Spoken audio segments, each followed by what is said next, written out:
হাইকোর্টের রায়ের পরে উপস্থিত আছেন পৌরসভা শাখার সংগ্রামী আমির এবং সদর উপজেলা শাখার সম্মানিত। তিনি বেঁচে ছিলেন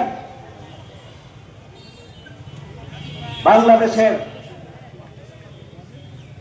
সীমানা অরক্ষিত হয়েছিল, পাখির মতো গুলি করে সীমানায় সীমান্তে মানুষ ঘুমাতে পারে না, জেলখানায় বছরের পর বছর মানবেতর জীবন যাপন করেছে। শুধুমাত্র জামায়াত ইসলামীর 500 শতাধিক নেতা কর্মীকে হত্যা করা হয়েছিল। আপনারা জানেন যে বাংলাদেশ জামায়াত ইসলামীর শীর্ষ 11 জন নেতাকে হত্যা করা হয়েছিল, জেলের ভিতরে। আজকে আমরা একটা ঐতিহাসিক সাংবাদিক বন্ধুগণ, সম্মানিত প্রাণপ্রিয় উপস্থিতি, আসসালামু আলাইকুম ওয়া রাহমাতুল্লাহি ওয়া বারাকাতুহু। কমিশনকে ছোট জগন্নাথে পরিণত করার মধ্য দিয়ে পিছন দরজা দিয়ে তারা ক্ষমতায় এসেছিল এবং তিনি বেঁচে ছিলেন বাংলাদেশের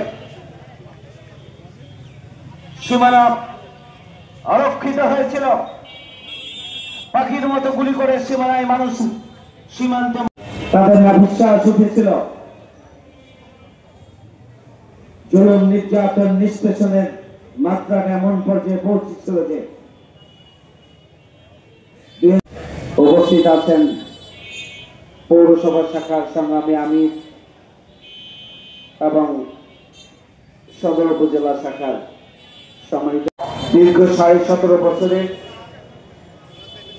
জুলুম, নির্যাতন, নিষ্পেষণের প্রেক্ষিতে এদেশের জনগণ ছাড়া, বাড়ি ছাড়া, অফিস আদালত ছাড়া করা হয়েছিল, চাকরি ছাড়া, ব্যবসা ছাড়া করা হয়েছিল। লক্ষ লক্ষ নেতা কর্মী মানবেতর জীবন যাপনের উঠে